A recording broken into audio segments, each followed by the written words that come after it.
नमस्कार दोस्तों, स्वागत है आप सभी का एक बार फिर से हमारे साथ। जो हम बातचीत कर रहे हैं बीएससी बीएड से रिलेटेड इंपॉर्टेंट क्वेश्चन के लिए। तो आज हम बातचीत कर रहे होंगे बीएससी बीएड सेकेंड ईयर के पेपर सेकंड की सेकंड यूनिट के बारे में। उम्मीद है आप लोगों को इन क्वेश्चन के माध्यम से बहुत अच्छी हेल्प हो रही होगी और इन क्वेश्चन को बहुत अच्छे से तैयार कीजिए, बहुत अच्छे से मेहनत कीजिए। जो बच्चे बहुत अच्छे से पहले से पूरे सेशन करके आ रहे हैं उनके लिए बहुत अच्छी चीज़ ये रहेगी कि इन क्वेश्चन के माध्यम से आप अपनी तैयारी को चेक कर सकते हैं कि हमने जो पढ़ा है किस डायरेक्शन में पढ़ा है, किस प्रकार के क्वेश्चन पहले आ चुके हैं, किस प्रकार के क्वेश्चन इसमें से पूछे जा रहे होंगे। और जो बच्चे फिलहाल टाइम टेबल आने के बाद स्टार्ट किया है वो बच्चे कम से कम इतना जरूर तैयार कर ले ताकि आप लोगों के लिए बहुत अच्छा मैटर कलेक्ट हो जाएगा, बहुत अच्छे अच्छे क्वेश्चन आप लोगों को मिल जाएंगे। इतने क्वेश्चन कम से कम कर लोगे तो 90% प्लस आप लोगों को सेम टू सेम मिल रहे होंगे एग्जाम में। आप लोगों के पीछे के जो पेपर हुए हैं उनमें से भी आप लोग मैच कर सकते हो, बहुत सारे पेपर हो चुके होंगे और हम भी उन चीज़ों के बारे में डिस्कस कर रहे होंगे।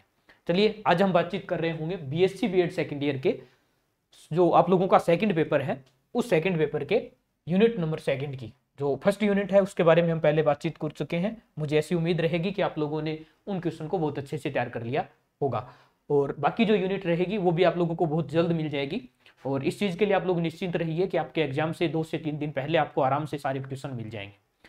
और चलिए बातचीत करते हैं और को काफ़ी कुछ क्वेश्चन है उनके हम लोग एक्सप्लेन करने की भी कोशिश करते हैं, कुछ डेफिनेशन बताने की भी कोशिश करते हैं। बाकी आप ही लोगों को पता है कि बी और सी पार्ट में हम लोग इतना बड़ा डेरिवेशन यहाँ पर एक साथ नहीं करवा पा रहे होंगे, फिर बहुत बड़ा वीडियो हो जाएगा, उतना ना आप लोगों के पास टाइम है। चलिए इस सेक्शन में इसमें जो 3 क्वेश्चन है वो पहला पूछा गया है व्युत्क्रम तापक्रम क्या है, व्युत्क्रम ताप क्या है, इसको आप लोगों को परिभाषित करना है और परिभाषा के साथ साथ इसका फॉर्मूला भी आप लोगों को क्या है लिखना होगा कि व्युत्क्रम ताप क्या है। दूसरा क्वेश्चन इसमें है दक्षता से रिलेटेड पूछा गया। दक्षता आप ही लोगों को पता है कि कितना कन्वर्ट कर पाता है एनर्जी को कार्य में, वो उसकी दक्षता कहलाती है। तो इंजन के लिए दक्षता क्या होगी उसका फॉर्मूला आप लोगों को लिखना है। तीसरा क्वेश्चन ये है टीबी, टीसी और टीआई इन तीनों में क्या रिलेशन आप लोगों को बताना है। तो टीबी क्या होता है, बोयल ताप, टीसी क्या होता है यहाँ पर क्रांतिक ताप, टीआई क्या होता है व्युत्क्रम ताप। तो ये जो तीनों ताप हैं टीबी, टीसी और टीआई, तीनों में क्या पूछा गया आप लोगों से रिलेशन पूछे गए हैं। तो एक रिलेशन तो कौन सा इसमें से सबसे बड़ा होता है, कौन सा सबसे छोटा होता है, उस प्रकार इसका आंसर दे सकते हो। और एक तीनों के आप लोग अलग अलग फॉर्मूले निकल के वो भी इस चीज का आंसर दे सकते हो। अगर डायरेक्ट इस प्रकार का क्वेश्चन बी सेक्शन में आपसे पूछा जाता है तो बिल्कुल आप लोगों को पूरे फॉर्मूले के साथ इन चीजों को क्या करना होगा, लिखना होगा। नेक्स्ट जो क्वेश्चन है हमारा वो, तो ये 3 क्वेश्चन आप लोगों के हो गए पार्ट ए के अंदर। तो ये क्वेश्चन जो पार्ट ए है उसमें छोटी छोटी डेफिनेशन है, 3 डेफिनेशन यहाँ से पूछी गई है।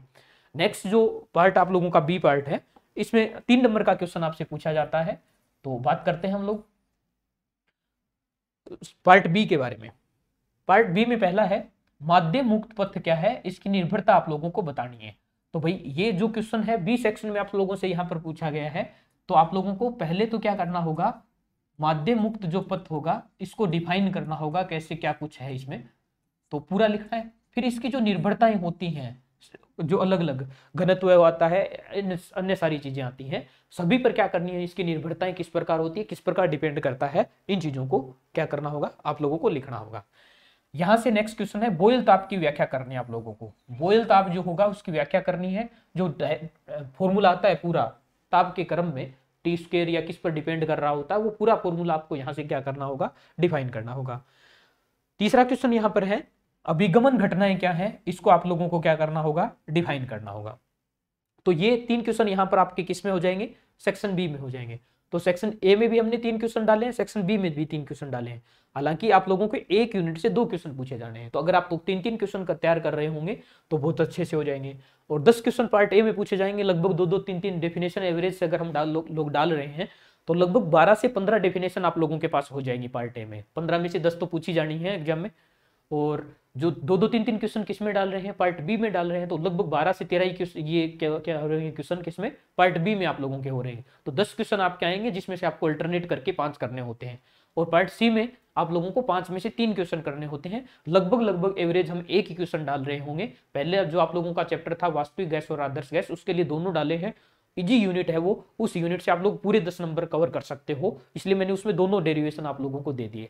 यहां पर एकमात्र जो क्वेश्चन सी सेक्शन में डाला है वो है पुनर्निवेशी शीतलन के बारे में। जो शीतलन पुनर्निवेश के माध्यम से होता है वो किस प्रकार होता है, उसका पूरा स्ट्रक्चर किस प्रकार होती है, डायग्राम क्या होगा, पूरी किस प्रकार से इसकी कार्यविधि होती है, उस चीज को पूरा लिखना होगा। आप ही को पता है सी सेक्शन का जो क्वेश्चन होता है वो आप लोगों का 5 नंबर का होता है, जितनी चीजें आपको उसमें आ रही होती हैं वो कंप्लीट लिखनी होती हैं। तो ये हमारी यूनिट नंबर थी 2, जो सेकेंड ईयर का पेपर है फिजिक्स का सेकेंड पेपर के बारे में हम जो बातचीत कर रहे हैं। तो आप लोग इतने क्वेश्चन तैयार रखिए, बहुत जल्दी आप लोगों को नेक्स्ट जितने भी यूनिट रहेगी वो मिलती चली जाएगी। आप इतने क्वेश्चन तैयार रखिए, आगे जो यूनिट आने वाली है उस पर निश्चिंत रहिए, बहुत जल्दी आप लोगों को सारी यूनिट मिलती हुई चली जाएगी। तब तक के लिए बहुत अच्छे से इन क्वेश्चन को एक जगह लिखिए और अच्छे से इन चीज़ों को तैयार कर लीजिए। बहुत जल्द मिलते हैं नेक्स्ट यूनिट के साथ, नए सेशन के साथ, एक नई एनर्जी के साथ। तब तक के लिए धन्यवाद। जय हिंद।